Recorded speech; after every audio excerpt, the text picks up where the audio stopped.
ورحمة الله وبرکاته. ګرانه زده کوونکو د فزیک یو بله جلسې ته ښه راغلاست. ګرانه زده کوونکو په دې جلسه کې موږ ساکنه برېښنا د چارجونو ترمنځ متقابله اغیز او برېښنایي ساحه لولو. دا زموږ 5مه فصل ده چې له سمټولګي پورې اړه لري. راځئ ګرانه زده کوونکو چې خپل درس پیل کړو. زموږ عنوان څه ده؟ ساکنه برېښنا ده. ګرانه زده کوونکو کیدای شي چې د دې نوم تاسو ډېر اورېدلی چې ساکنه برېښنا اوس لولو چې ساکنه برېښنا خپله څه شی ده.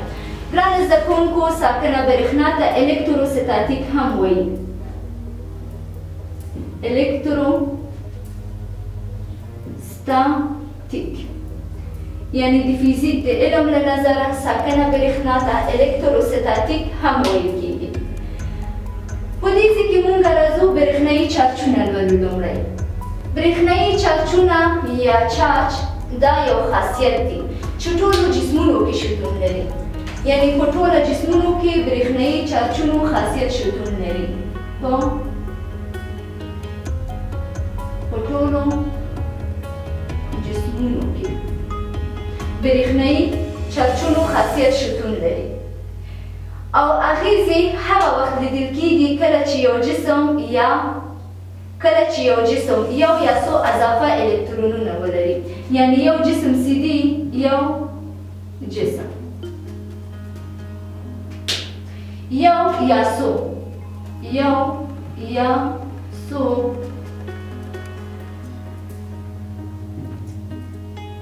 الکترون ولري. همدارنګه او یو یا څو پروتین ولري. یو یا څو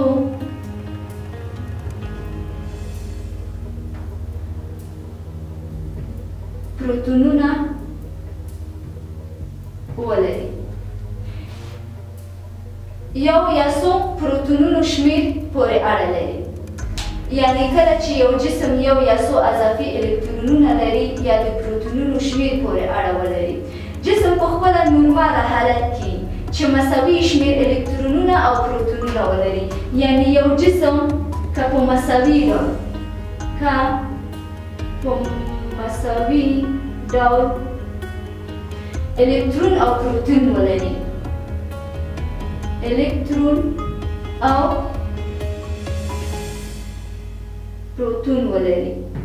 دې ته موږ مساوي جسمونه وایو. یعنی چې داسې یو جسم چې مساوي شمیر الکترون او پروتونونه لري د برېښنایي چارج له مخې خنثی ده. چې شی دی خنثی ده. که مساوي ډول الکترون او پروتون یو جسم ولري دا د برېښنایي چارجونو له مخې څه شی ده ګرانه زده کوونکو؟ خنثی ده. برېښنایي چارجونه موږ وویله کله چې مساوي الکترونونه او پروتونونه ولري څه شی دي؟ خنثی دي.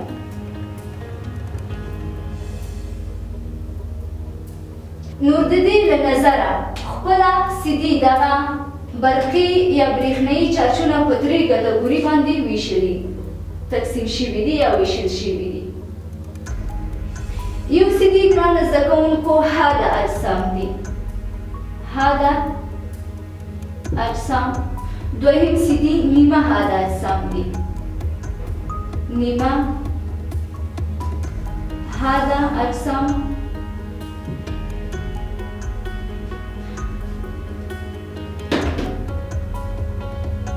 او درېیم سیدي غیر حاده اجسام دي. ګرانه زده کوونکو موږ په برېښنایي چارج کې ولوستله که چیرې د یو جسم الکترونونو او پروتونونو شمیر مساوي وي دا د برېښنایي چارجونو له نظره څه شی ده؟ خنثی ده.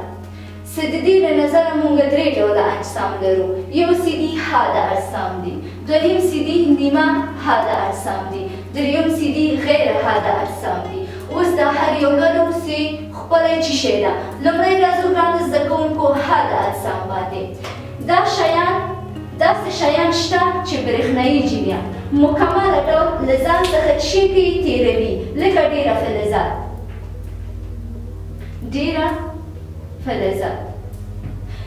فلزات سیدي خپله حاده اجسام دي.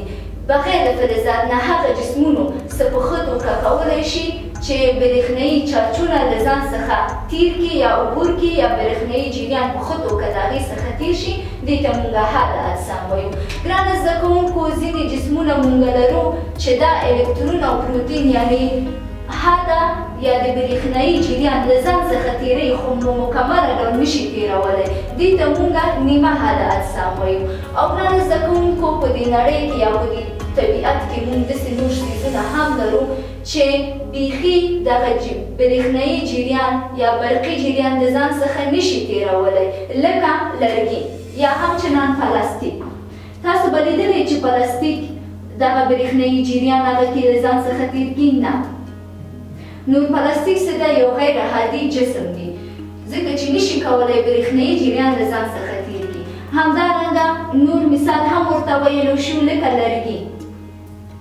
لرګي هم نشي کولی چې برېښنایي جریان له ځان څخه تیر کړي نو ځکه وایو چې لرګي هم غیر هادي اجسامو له جملې څخه ده. همدارنګه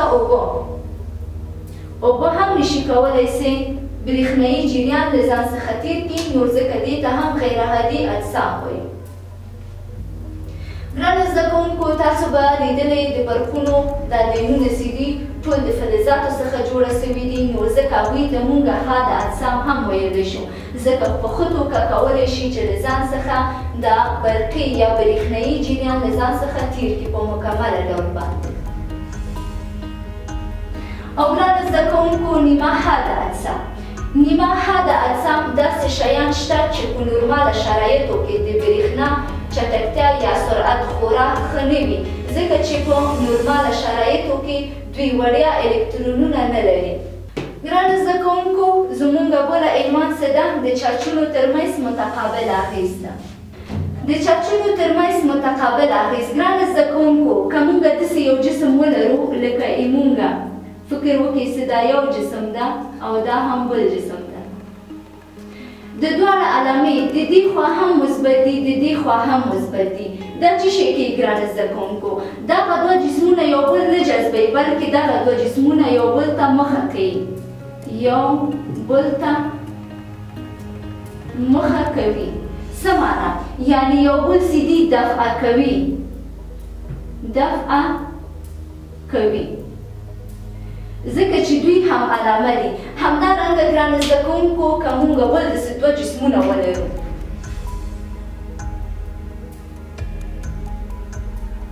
موږ همچنان داسې دوه بله جسمونه لرو چې د دې علامه هم منفي ده د دې علامه هم منفي ده یعنې دواړه سیدي هم علامه دي. دوی هم یو بل ته مخه اړوي یا همچنان یو بل سیدي دفعه کوي.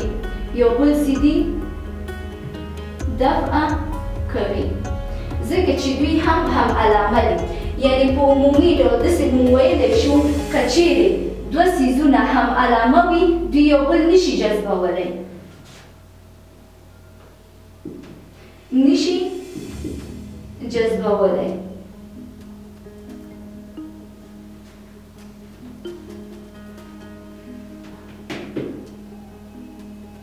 دوی یو بل نشي جذبولی په عمومي توګه.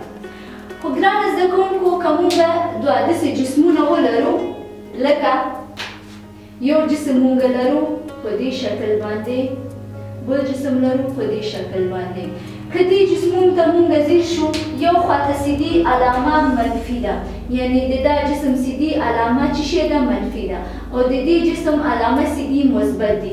دوی څه شی کوي ګرانو زده کوونکو؟ مخالفه علامه دي یو بل جذبوي. یو بل جذبوي. دغه دوه جسمونو ته وګورئ یو بل نشي جذبولی. موږ وویلی چې دا دغه جسمونو سیدي یو بل نشي جذبولی او مخالف علامه سیدي څه کوي؟ یو بل جذبوي. ګرانو زده کوونکو که همدارنګه موږ بله دوه جسم ولرو دوه جسمه لرو. ګورې ګرانه زده کوونکو دلته زموږ دوه جسم څه شی وله؟ منفي وله. یعنې یو جسم منفي و، که دا جسم مثبت اوسي او دا مقابله جسم منفي اوسي، اوس یعنې د مثبت او منفي ځایونه بدل شوله. لومړی څه شی و؟ لومړی اول جسم څه و؟ علامه یې منفي و، دوهم مثبت و. دا بل ته وګورئ اوس اول سیدي مثبت ده، د دوهم منفي ده.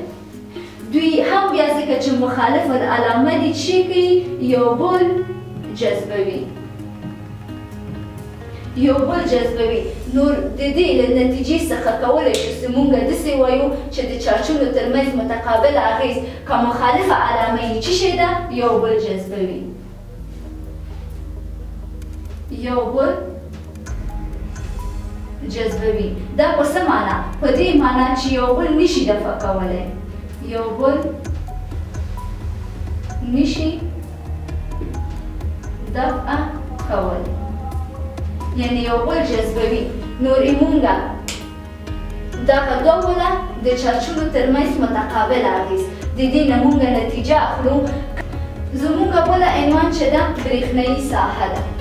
ګرانو زده کوونکو برېښنایي ساحه دا د برق برېښنا اصطلاح ده. یعنې د برق یا د برقي برېښنا اصطلاح ته برېښنایي ساحه ویل کېږي چې د چارجونو واحد څخه پورته په یوه نقطه کې د چارجونو سیسته ننوځي او د دې واحد هم څه ده؟ نیوټن پر کولمب دی. یعنې نیوټن پر کولمب د برېښنایي ساحه واحد ده او د برېښنایي اړیکې لاندې توګه ترلاسه کولی شو. تاسو ښه ځیر شئ ګرانو زده کوونکو، لکه ای څه ده؟ خپله برېښنایي ساحه ده څه مساوي کېږي اف پر کیو باندې. ګرانو زده کوونکو ای څه ده؟ خپله برېښنایي ساحه ده، اف هم قوه ده، کیو هم دا برق دی یا چارج دی. د دې رابطې نه موږ کولی شو چې برېښنایي ساحه ترلاسه کړو. دا و ګرانو زده کوونکو زموږ د فزیک نننۍ جلسه تر بله جلسې پورې چې زه ستاسو په خدمت کې حاضرېږم. تاسو الله پاک ته سپارم. ښه وخت، د خدای په امان.